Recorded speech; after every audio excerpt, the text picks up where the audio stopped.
Hi, everybody. This is Patrick Heffernan at TBR. We're going to wait one more minute just to let a couple other people join the line. So we'll start in just about 1 minute from now. So hang tight.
All right, everyone, thanks for joining and welcome to the Technology Business Research webinar series. Today, myself, Patrick Heffernan, is joined by Boz Fristoff, a senior analyst Alita Bakalova, and analyst Kelly Lashiska, and we're going to talk about digital transformation during the COVID-19 pandemic. So before we get started, just a few housekeeping notes. At the bottom of the screen, there's a bunch of buttons. You can, from left to right, you can access the slides, the audio controls, the Q&A, the speaker bios, and take the survey. And after the webinar, you will receive an email with the replay link as well as a link to register for the other webinars coming up.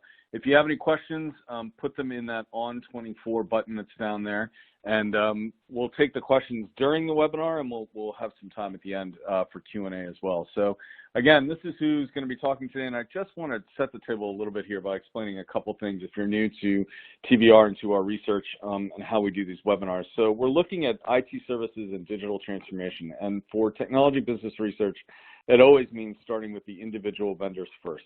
So we look at the largest and the most active players in the IT services and digital transformation space, and we try to understand what those vendors are doing and how their actions and how their performances are shaping the rest of the market. We get a lot of that information, of course, is public. We look at their financial performances quarterly for those that report quarterly. And then a lot of the information we receive directly from the vendors themselves as they brief us on what's going on and what their strategies are going forward. We also gather information from our own sources, and we do a lot of the analysis and the modeling based on our own taxonomy, because we're looking at so many different vendors who have so many different approaches to IT services and digital transformation. We're compelled to put together our own taxonomy in order to compare apples to apples and make some valid assessments and judgments across the entire space. So who we have here on the phone again is Boz Fristoff, Kelly Lashiska, and Alita Bakalova. Boz is our lead analyst on Accenture, on Deloitte, KPMG, and Infosys. He's also our lead on digital transformation, so you're going to hear from him a lot toward the end of the presentation. Alita Bakalova is our lead on IBM. You may have seen her most recent piece, special report that was published yesterday on the news that came out of IBM last week. She's also our lead analyst on Atos, Capgemini, and a couple other firms. And then Kelly Lashiska is our lead analyst on EY, on PwC, on HCL, and on Fujitsu. So with that, I'm going to turn it over to Alita, who will tell us what exactly we're going to cover today. Alita?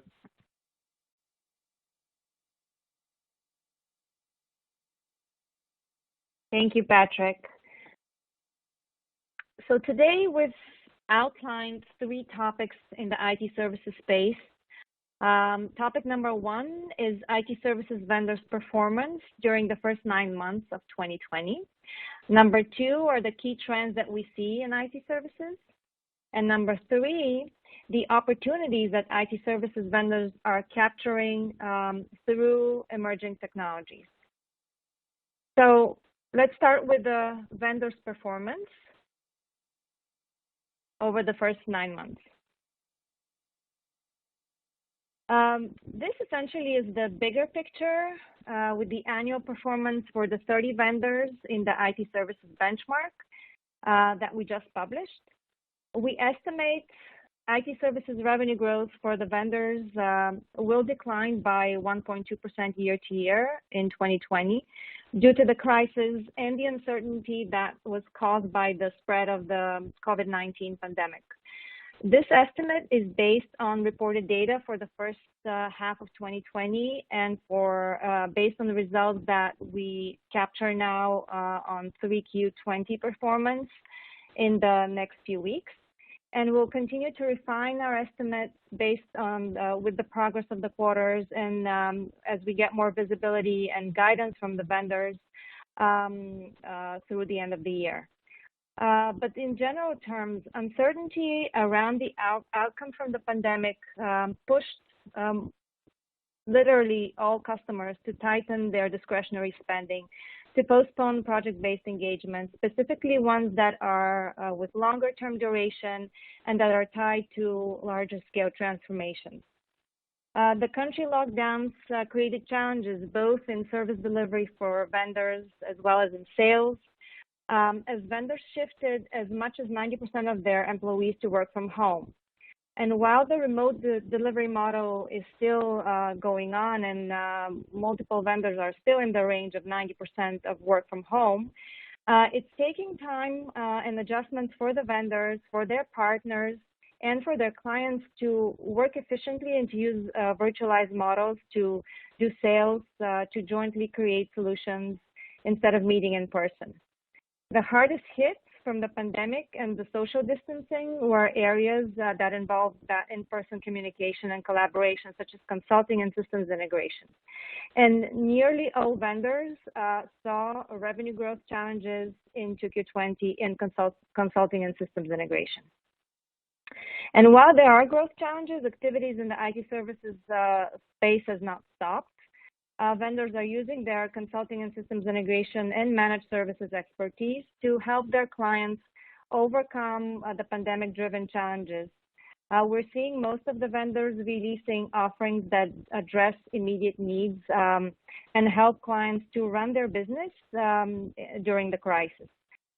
There've been increased activities around moving workforces to work from home and enabling digital workforces for clients, managing real estate, improving supply chains to help escape from the temporary freeze of operations, as well as improving clients' business models.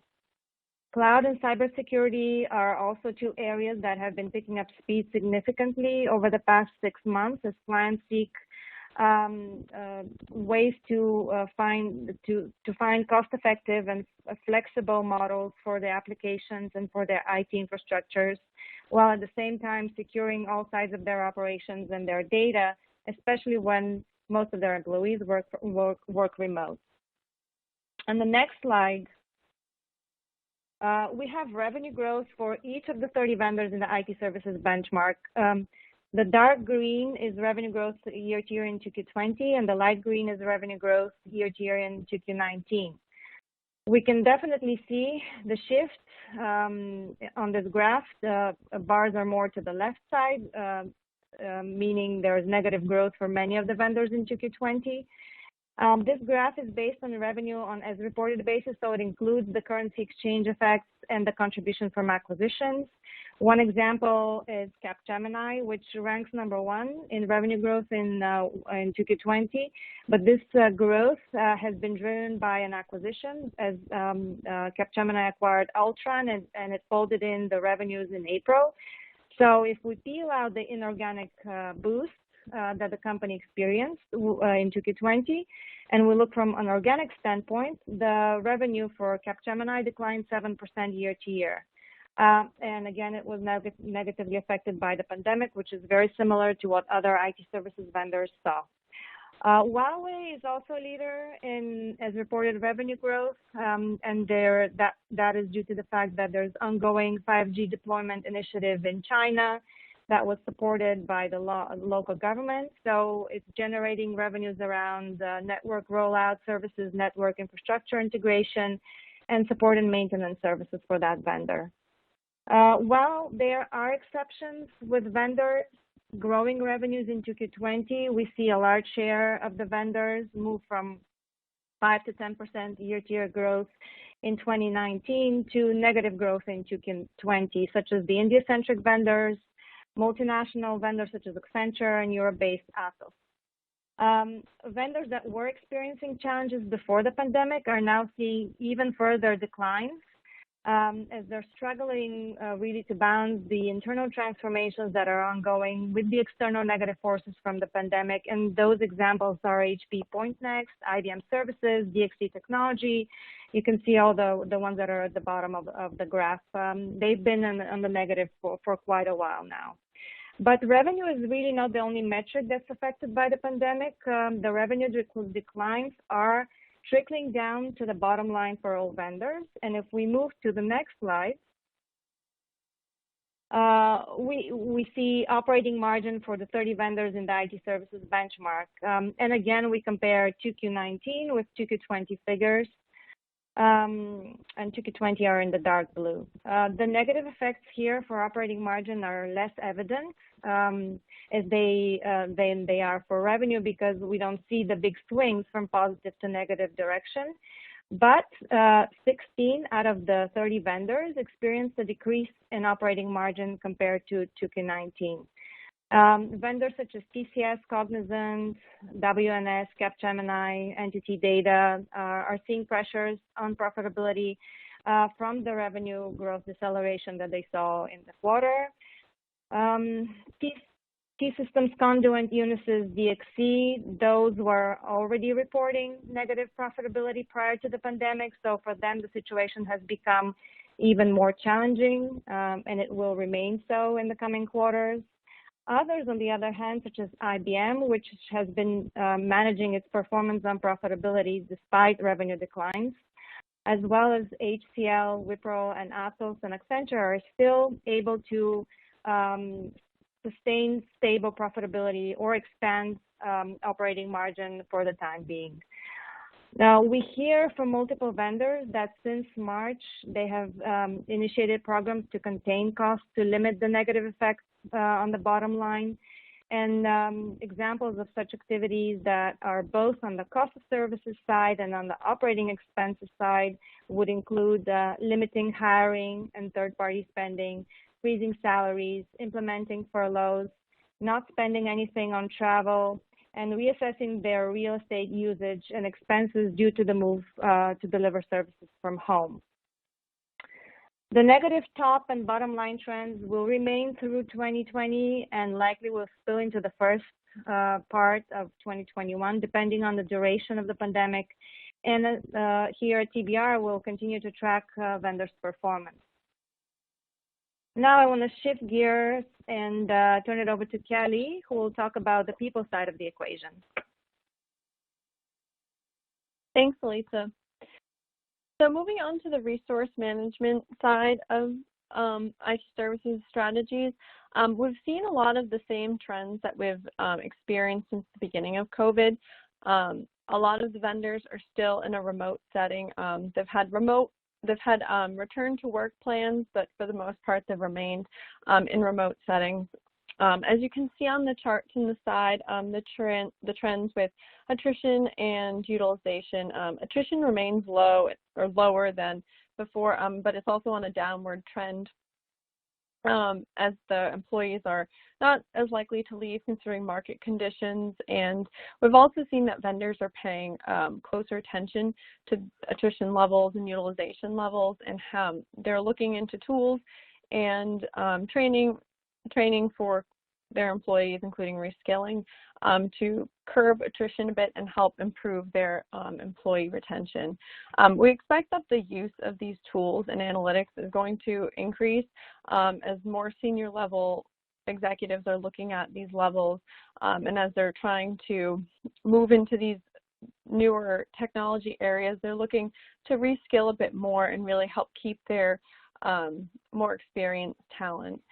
One tool I want to call out here is the PwC Saratoga tool. This tool, it helps clients to understand more of the internal human resource management levers that they can adjust to make changes across their organization. So in particular, it looks at promotion rates, turnover rates, performance, hiring, and it also looks at the shift in careers, and it helps provide vendors with more insight and a glimpse at how employees are progressing, and it really helps them to improve retention by providing employees with the tools and the skills that they need to really progress. the EY Analyst Summit a few weeks ago, they had also discussed their talent career framework, which is in a similar sense. It helps them see what types of skills they have, where they have gaps, and where they have improvements. And it really helps them to train their employees and really contribute to retention improvement. They use their badges program, and that uses real experience as well as general learning. In some of the areas that they've been seeing more of their employees want to achieve badges in is analytics, some emerging technology areas, digital security, as well as agile and design thinking. Atos also is using a resource matching model. Similarly, it helps them to match their employees with their skills with projects and other assignments that really hone in on those skills and really help them to progress in their careers. Most of the vendors are seeing a reduction in turnover relative to the year ago. COVID has brought a lot of the vendors' well-being, development, engagement, collaboration tools, and platforms really to the forefront of their resource management strategies to help their employees operate in a remote setting, as well as just help them cope with the environment. A lot of these tools are helping them to support their employees' growth and really create stronger career paths, help them see themselves with the company in the long term, and really reduce the likelihood of them leaving and help them to foster what skills they have. Some of the vendors have not been able to really execute on restructuring or really strongly implement these retraining, reskilling and training programs. DXC, for example, retraining and reskilling legacy services has really been a challenge for them in large part because of financial pressures stemming from lack of growth and just underinvestment in training. And because they're falling behind here, they're going to face more challenges in catching up to their peers. Many of the vendors are using this downtime from lower utilization rates, as you can see on the chart. They're using that time to really build their employee skills. So Capgemini, for example, has been using the downtime for certifications and really helping to foster a culture that's focused around training and professional education. Cognizant also noted that they had 1 million hours of virtual training platforms over the past few months. The vendors that have been really on top of the training and they're making use of this downtime are going to be better able to sustain these digital transformation projects that they've captured through COVID. So they've by developing these skills and really helping their employees progress, they'll be able to keep these projects going and really progress them into a new era. Moving on to the work from home, there's been a strong shift in work from home. Companies that previously leveraged stronger on-site presence and models have really shifted. It's something that we're seeing the future of a hybrid model. So TCS, for example, they have one of the more aggressive strategies, but they're looking to have only 25% of employees in the office by the end of 2025. HCL is not quite as aggressive, but they're looking to have 50% work from home. And then one that I thought was a good indication of how the nature of remote work and on-site work is really changing is Fujitsu. They announced that they're planning to have a 50%, or they reduced their footprint, on-site footprint by 50% by fiscal 22. And so them increasing their remote work is really different from their culture and their history. They're a very paper-based culture, so it's a strong sign of how all of these vendors are really shifting their business models into this remote world and seeing how to operate in that way going forward. So just to wrap up, a lot of the vendors are still evaluating how to envision the future of work for both their clients as well as their employees. And I think we're going to see a lot more of these growing hybrid models, whether it be employees working from home as well as working in the office, or just client engagements that could be a split of some discussions virtual, some in office. So with that, I'm going to hand it to Patrick. Thank you very much, Kelly. And so we're going to take a look now at sort of the view from what clients were saying to the IT services vendors and the consultancies that we cover. And early on in the pandemic, the most important aspects were first protecting their own employees and ensuring that their own employees had what they needed to stay safe and healthy. The second was really run the business. It was all about operations. It wasn't about strategy, and it really wasn't in the early days about transformation. A lot of the consultancies and IT services vendors told us that the demand that was coming from clients was all about how they can actually run their business. But then that shifted pretty quickly, where a lot of their clients realized what an opportunity that they had by going to cloud, by having to adopt to a lot of different technology changes. They were actually setting themselves up to do some digital transformation, to actually begin to change, make some of those changes that they perhaps had put on a slow pace before the pandemic and realized it was an opportunity to accelerate. That opportunity, though, had a consequent demand, of course, on the IT services vendors and the consultancies themselves, and they had to change their sales motion.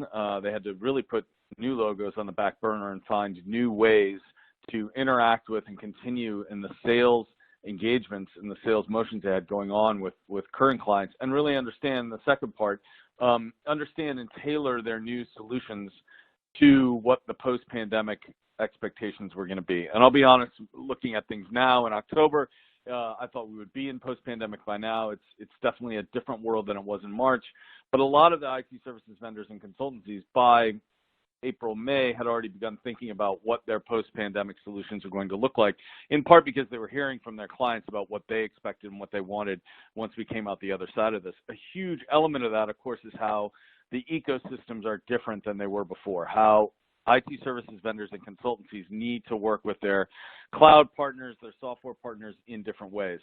And then the third thing that really came out in talking to clients of IT services vendors and consultancies and talking to those vendors themselves about what they were hearing from their clients was around this idea of resiliency and how everything needs to have that underpinning of resiliency. There needs to be an appreciation for business planning, contingency planning that goes beyond what had been done in 2019. And for a number of the vendors, it actually played in quite well to some strengths they already had, where they had already undergone some of those transformations themselves. They had already been tested themselves in their own resiliency. And then when you add the pandemic to it and their ability to move to a all remote or almost all remote working environment, to be able to both sell and engage and sell and deliver and then provide managed services remotely, that really provided a great opportunity for a lot of these vendors to do what is one thing that has come through perhaps more than anything else, and that's how many of these vendors use their own experience in adjusting themselves to the conditions of the pandemic to guide their clients. And the clients actually want to see that. They want to see, what is it that you've been able to do that has made you able to provide services, able to continue as a business, able to meet the demands of your employees and your clients as well. So I think one of the most interesting shifts that we've seen over the course of the pandemic really has been an initial focus by clients entirely on run the business, and then a slow realization of how rapidly things would accelerate in terms of digital transformation, what opportunities were there for them, and then how the vendors themselves needed to position themselves to take advantage of that acceleration. And part of that taking advantage really required an ability to demonstrate concretely the digital transformations and the accelerations they had already undergone themselves. So that was from the client's view of the IT services vendor's view, and then going back in the other direction. And with that, we'll pass it back to Elitza. Thank you, Patrick. The last topic from an IT services benchmark standpoint is decarbonization. We're seeing this topic picking up speed across the IT services vendors over the past 6 months. Protecting the environment has been part of vendors' corporate social responsibility programs for a long time.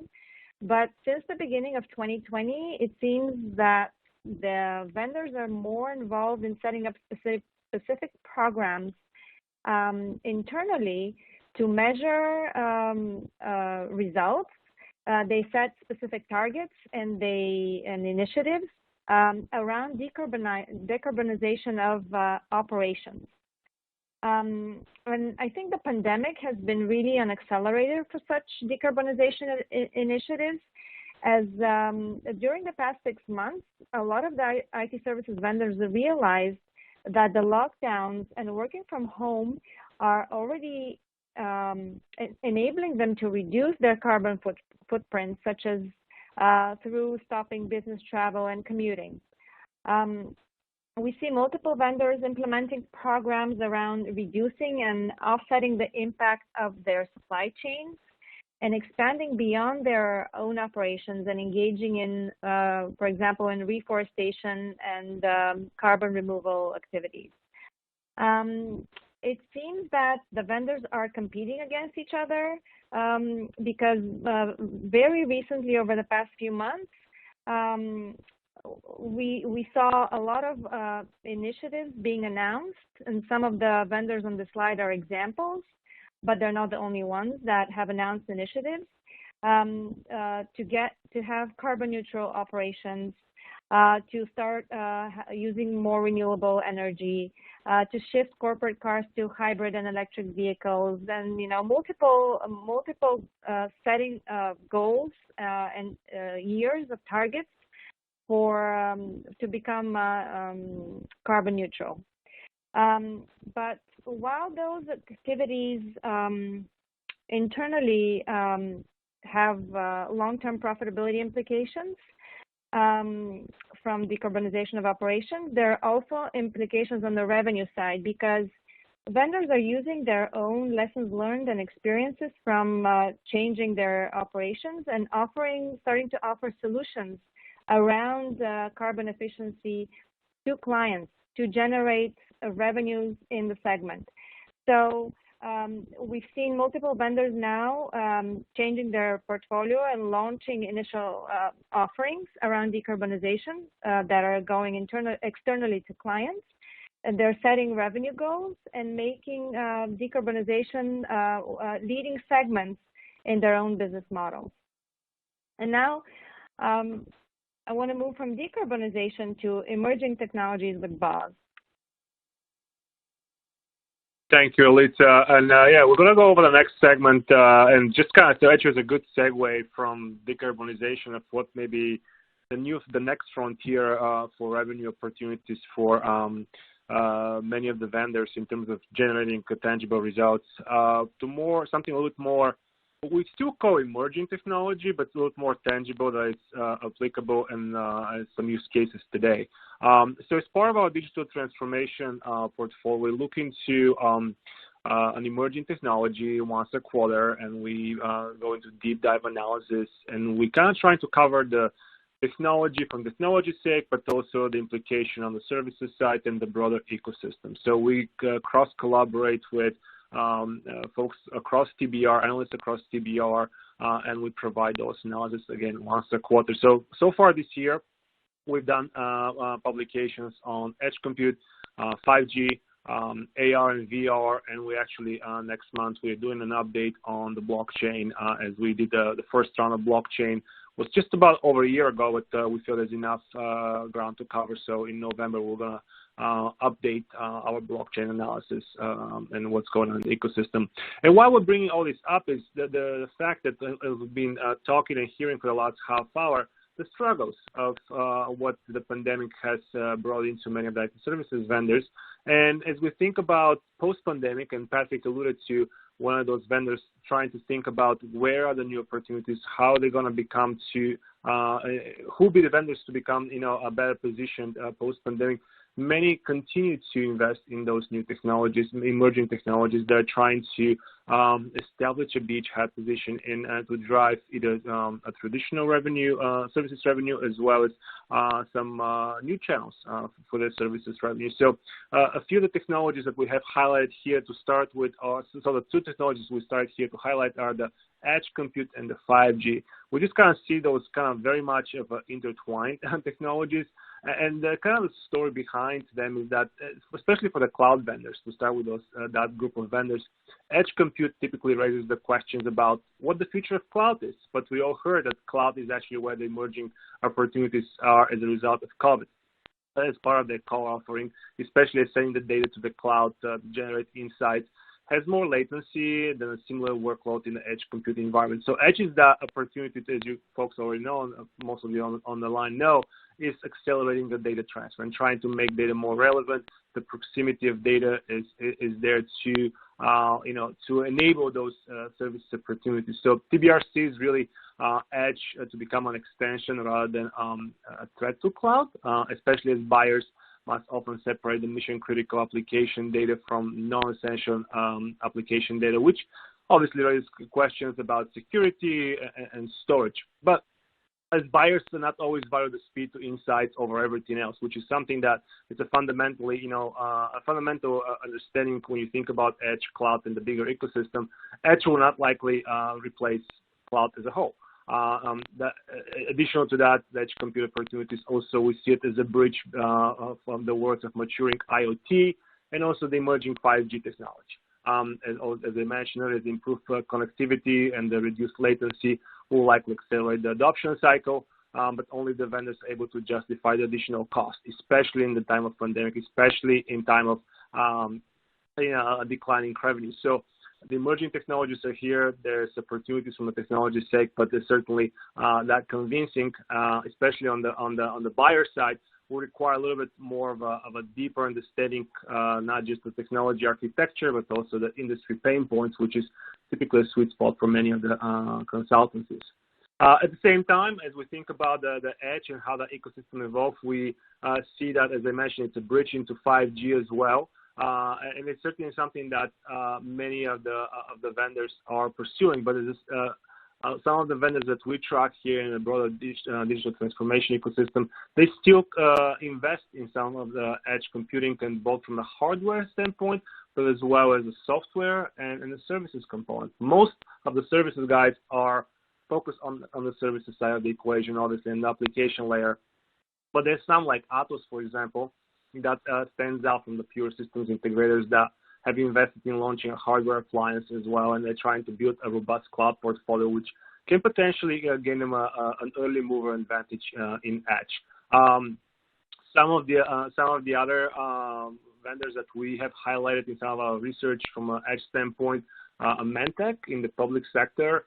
They released a secure tactical edge platform, which is an example of products and solution, which is part of the emerging Mentec's emerging bringing digital on the mission initiative, as well as another public sector vendor, Booz Allen Hamilton, which in collaboration with AWS around AWS Outpost is able to really get a fully managed and configurable compute and storage racks, which extends the Booz Allen opportunities into the managing clients on-prem and off-prem latency-sensitive data, as you can imagine in the public sector.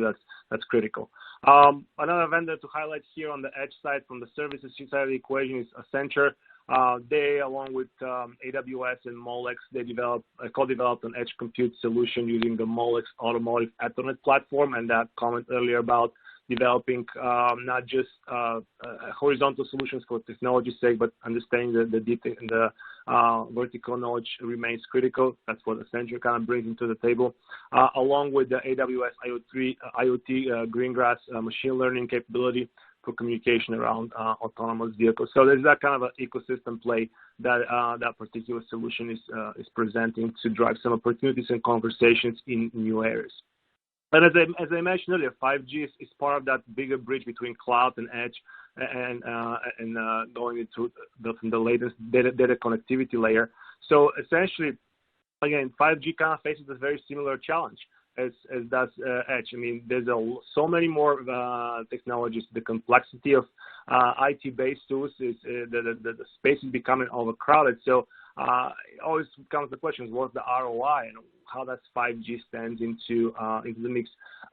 We certainly see the long-term play of 5G. There's certainly some use cases with private cellular networks right now that are emerging, and we have our telecom practice really diving deeper into those areas. But we're trying to kind of bring in 5G into a little bit more of the position of the digital transformation ecosystem, as we have the visual here highlighting the data and the oil pump and the network tower, essentially, and how we see it actually as a component of digital transformation.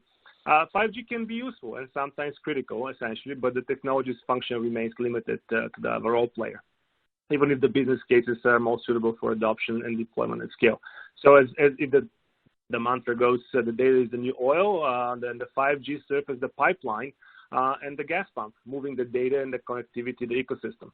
Essentially, if it's oil in the ground or the gas in the refinery provides no value to anyone absent the infrastructure to bring the resources to the user. So that's kind of the role of the 5G, bringing that information, bringing into enabling the infrastructure to work more efficiently and effectively as well. So again, these are kind of the bigger, broader view of those two emerging technologies and how they the connectivity layer connects them, but also drives opportunities and investment dollars from some of the vendors. Few examples here on the services side and on some of the broader on the 5G equation. Again, 5G essentially launched like a 5G acceleration services, which includes a 5G assessment tool, strategy for device innovation, network deployment acceleration, network operation and maintenance, essentially to target CSPs and network operators, device manufacturers, and non-traditional mobile network operators. Infosys, a couple of years ago, they spun out their communication vertical, which was previously part of the company's bigger energy and utility communication services vertical. Since that spin-off, I mean, that vertical is doing fairly steady. Obviously, now with the pandemic, communications kind of got a little bit of hit, and they just released their financials for the 3Q today, this morning. And while the vertical performance kind of declined, they kind of remain bullish with some opportunities in the software and platform side as well as they think about what's next as terms of the 5G enablement. TCS has dedicated 5G portfolio, while Cognizant also, they kind of claim to be able to advise around 5G technology, so take a little bit more of an advisory approach. Capgemini, let's talk a little bit about them earlier. They established a global partnership with Ericsson to provide private 4G and 5G mobile networks to enterprise clients, as well as IBM introduced IBM Telco Network Cloud Manager, which is a solution that runs on the Red Hat OpenShift to deliver intelligent automation capable of orchestrating virtual and container network functions.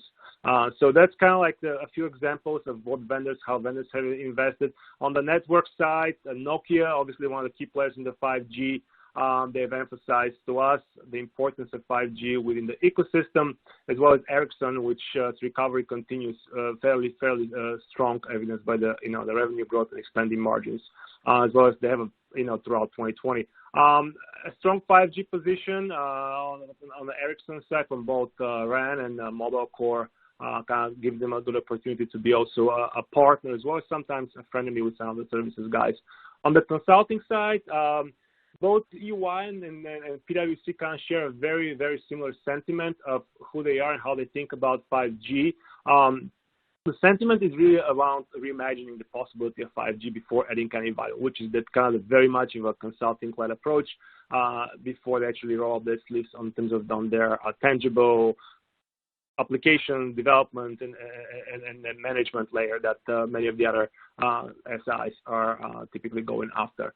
However, while they may be a little bit more, I don't want to say bearish, but certainly more of a long haul opportunity for 5G, especially the EY executives we've spoken with. They expecting about 70% of the firm's clients to be using 5G within the next 3 years. So I think that's a pretty bullish outlook on the EY side. We see all this as an aggressive goal, but they do have some strong partnership and collaboration with the likes of Nokia and Ericsson and Huawei, which I think is going to give them a good opportunity to ramp up some advising-led revenues there on the 5G side, as well as the collaboration with the hyperscalers like Microsoft and the like, and because they are also marching the 5G space, and EY and the likes there partnering with all these hyperscalers as well, which could give them some more opportunity in the connectivity and the managed services space. So again, 5G and edge, two sides of the same coin, so to speak, essentially. But it's a good, some good use cases already that enable vendors to think and to demonstrate some ROI for buyers that may be trying to save dollars, but with the use of automation also save dollars and maybe reinvest for growth once COVID abates. And then we're just going to shift over to the next slide as well and kind of highlight into maybe something that's really even further out of 5G and edge compute, which is the AR and VR. So none of those technologies are new, but certainly there's some opportunities that have emerged in the recent times, in the recent 6 months, 9 months, from all the vendors in the ecosystem. Well, the distinct nature of those technologies is really giving vendors an opportunity to apply many of the frameworks they typically deploy when they're integrating and managing the technology stacks enabled by a traditional software application, such as through their alliances and acquisitions and go-to-market strategy, as well as managing multidisciplinary talent. So when you think about AR and VR as another entry point for vendors to drive services revenue, to drive any kind of a new technology revenue, technology-enabled revenue, digital transformation revenues, there is a lot to consider. How everyone's going to play, but there's a lot, in terms of how they will be operate in that so-called digital environment. What's that third dimension brings into the table that maybe many of the users are not used to it? How are you thinking? How soon do you start thinking about the users as well as the software application, as well as the technology, the hardware player? So it's a little bit one to many more dimensions and variables that have to be considered as vendors are applying those lessons learned. But certainly a great opportunity for a lot of the services vendors, as Elita spoke earlier. The margins have been declining, and we see it for many of the vendors. AR and VR is an emerging space where it could provide an opportunity for vendors to start driving some custom application development. Custom app development typically results in a higher margin work, right? So again, smaller scale, but something to start thinking about, and something that some vendors are investing in, especially as they think about how the ecosystem evolves and who are really the strong players. And what we have highlighted in the report we just published in August for the AR and VR, we see a couple of the vendors like Apple and Microsoft on the kind of the full technology stack that are someone to pay attention to as they build a bench that can not only that not only develop custom application development for these companies for their headset, but also maintain exclusive relationship. Because those two companies have put some R&D dollars in developing their technology stacks and trying to think about what's next. And if you think about Apple, how they use the iTunes as the center of the ecosystem and building applications around it, Microsoft is also trying to build even another dimension, which they call mixed reality, right? Another set of hardware technologies, which I think it's probably a good compromise between AR and VR in terms of how users will be able to interact with the physical and the virtual environment. So Microsoft had put some and invested in the HoloLens hardware piece that enables to drive some and think about developing some applications that are suitable for that particular device. So again, so really the long-term play here, services vendors, of course, must account for the primary difference in managing the talent that's involved in the AR and the VR application development. The inclusion of developers with gaming backgrounds to address the immersive requirements of futuristic application, that's a whole new game that many of those services vendors may choose not to go after, but certainly opportunity for some that's a little more challenging, but to consider as they think about new revenue channels, new profit growth channels as well.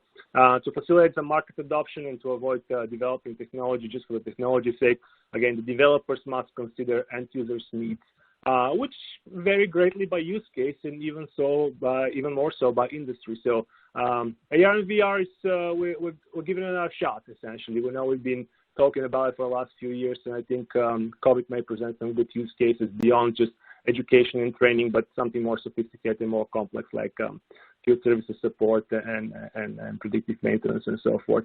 And with that, I'll turn it over to Patrick for closing comments. Thanks very much, Buzz and Elita and Kelly. We've left 15 minutes here, and there are quite a few questions in the queue, but please feel free to send more in if you have them. We'll get to them as we go along here right up to the top of the hour. So the first question, the easy one I'll tackle was, can we get a copy of the slides? Yes, you get a copy of the slides when you get the link after the event is over, and I'll go ahead and take the feedback that we've heard before. That'd be helpful to send the slides in advance, and we'll try and do that next time. Another question that came in early on, and I think I made the comment, but it's Elita who is the lead author on it, and it was, could you comment, can you talk more about IBM's announcement last week? Elita, you want to explain a little bit what was in that special report that we just published? Yes, Patrick. So yes, yesterday we published the report, a special report based on the announcement made on Thursday last week, October 8th, that IBM is essentially splitting the services, IBM services business, which comprises global business services and global technology services. And as a result of that, it's spinning off certain activities of GTS, which are aligned to infrastructure services and infrastructure transformation services, into a separate company that does not have a name yet. They call it NewCall, and will be a managed infrastructure services business that generates $19 billion in annual revenues with 90,000 employees. And then the rest of what is left of GTS, which is the technology support services and the global business services, which remains intact, would be folded into the new IBM organization. And essentially, the new IBM would mostly be focused on hybrid cloud and artificial intelligence and services. The new scope of the services business would account for $25 billion in revenue, and in our estimates, around 95,000 employees in the services segment. So essentially what's happening is over the past several quarters, and more than several quarters, IBM Services has experienced revenue declines. And there were multiple initiatives to transform global technology services, to shift the portfolio into more profitable and growing areas, and to so that it stops dragging IBM Services overall revenue performance. Now, those low growth and low profit areas are moved out into a separate company, which will have its own management team and own flexibility to adjust to the market environment. Which is a good move, because that way the new company will have faster decision making and would be able to work according to the market it operates in. The other part, GBS, which has been growing with the exception of in the past quarter when everyone was hurt by declining revenues in consulting and systems integration. But overall, GBS has developed very well established capabilities around digital transformation, around making changes to the business through next generation technologies such as hybrid cloud. It's been building expertise around Red Hat consulting, which is a big area of investment for IBM. So all those aspects in the application side of the equation would contribute to IBM's new strategy to focus the majority of its business on services and software. So there's definitely good, positive aspects from the shift, from the change. The new IBM Services organization will still be relatively large compared to the rest of the IT services vendors. It will be smaller than Accenture. IBM and Accenture have been competing for market share, and they were a very close size in the past few quarters. Now IBM will rank below Accenture, but still it's going to be IBM Services. Will be relatively large in size compared to the, for example, European-based peers that are in the 19 billion ranks. Now, the one challenge I think from this split is that overall we're seeing in management consulting and in IT services that vendors are offering holistic solutions. So they are providing the advisory, implementation, and managed services from one place. And we hear multiple vendors talk about vendor consolidation so that clients have one or two companies to work with, ideally. And now, although IBM is saying that it will create a strategic partnership with the new company, NewCo, in terms of the managed services part of the equation on the infrastructure side, it's still going to be a partnership. So there is good parts to having a partner, but there could be challenges from operational standpoint. So, and the clients would have to work with two companies instead of one vendor offering the entire spectrum of the solution.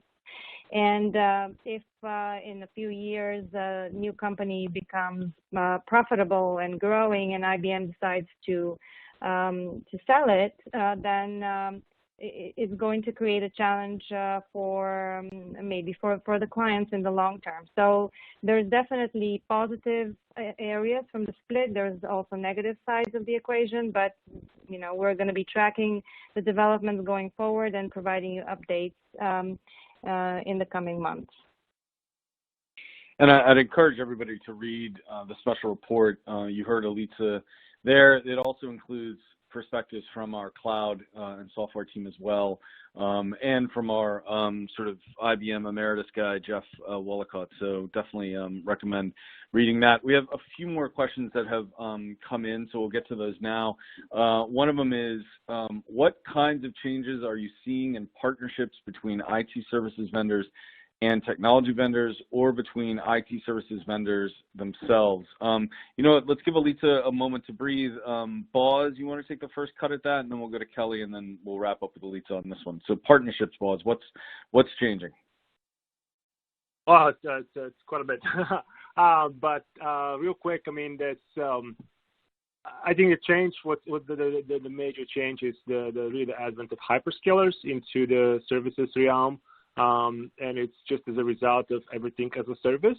And while many of them have been pushing and building their own infrastructure as a service, they also have been putting investment dollars in the SaaS stack as well as their overall industry solution stack. We know that the Salesforce has become really big on industry clouds.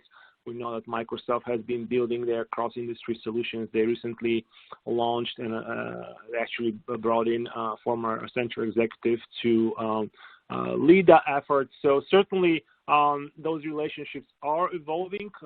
There's some lessons learned to be considered, especially how maybe some of the more of a legacy software guys like SAP and Oracle have maybe tried to push in the services side. So there could be some missteps to be avoided on the hyperscaler side, but the relationships are changing with the hyperscalers being a little more active building services arms. But at the same time, the services guys as well are continuing to build their own industry-centric software applications as well. So it could be a collision long term, especially as everyone is going after the budgets that are geared towards cloud-enabled services, like from the infrastructure, from the software side, and most importantly on the managed services side, which will be the long-tail opportunities for all of them. Kelly, some extra thoughts on that as well? Sure, thank you. I've definitely noticed with some of the vendors that I cover with HCL and a few others, they've really been, I think partnerships with technology vendors has always been there, but I think there's been kind of a renewed focus, at least on the side. As so many of the vendors are now creating partnerships, is kind of more or less expected from a lot of the clients. A lot of them already have pieces of each of those technologies, so it serves as kind of an enablement for some of these vendors, as another spot that they can drive new opportunities around emerging tech. I think for some of them as well, where they have the small, not necessarily small, but they don't have as established of cloud practices, I think it's also helping them to bring some of their pre-existing solutions, some of their offerings, bring it to some of their partners' cloud, either Google Cloud or Amazon Web Services, bring it to them and provide it to their clients or to their partners' clients. And I think it just helps them to kind of build their scale around it. And I think it's becoming increasingly important, especially as all of them are really having these partnerships. If they're not focusing in on a few of them at the very least, I think they could risk falling behind. So I think they're kind of focusing more on these partnerships and what more they can give to them, how they can expand. We've also seen a lot more of certifications coming along with these, certifying a lot of their staff and building out their talent bench around a lot of the their partner services, technologies, to really push that within their own portfolios. So those are just a few of the things that I've really seen from the vendors that I cover. Thanks. Alita, anything else? We have one more question for Boz, but do you have anything more on the partner angle? Yes, just two aspects I want to add. Ecosystem has really been an area that a lot of the vendors start to talk about.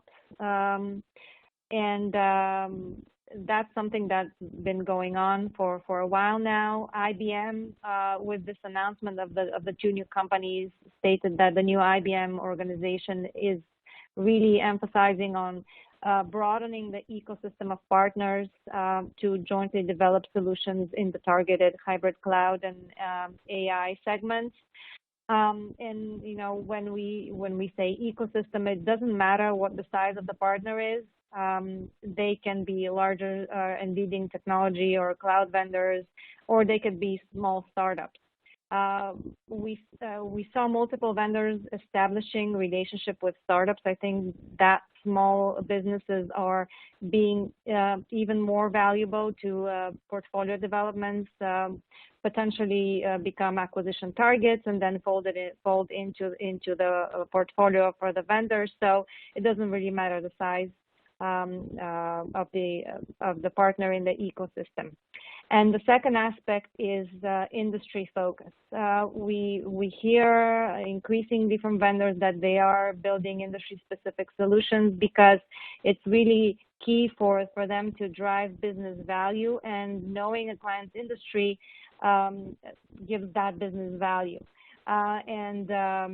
Partners are part of the equation for such industry solutions. You know, instead of developing internal capabilities around industries is much harder than reaching out to a partner that specializes in a specific industry. So, I expect this joint development of industry solutions to continue in the coming quarters. Thanks. And Boz, I'm going to give you 2 minutes to answer this last question, and it's a long one, so listen carefully. Here we go. After starting with customer experience and all that, do you see a shift in digital transformation projects moving away from front office and customer-facing to completely back office? I feel like I'm on the presidential debate chair right now. So, yes and no. And the reason I'm saying that yes and no is that CX is all across the front, middle, and back office.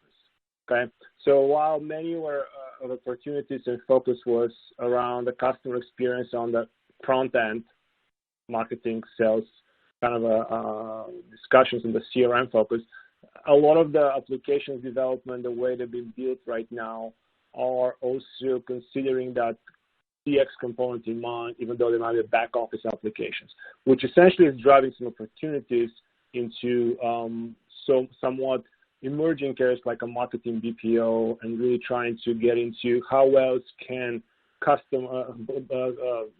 enterprises engage with end customers, and what does the support system look like, and how what are the lessons learned from that CX, CMO type of discussion into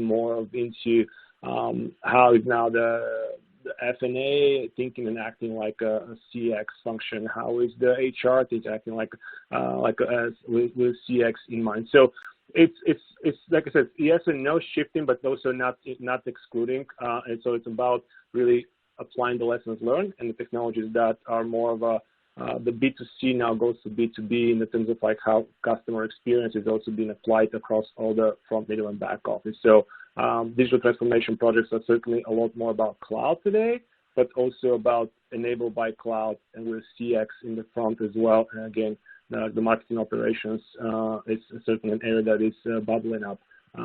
back into the minds of many of the buyers as well as the vendors that are providing services around it.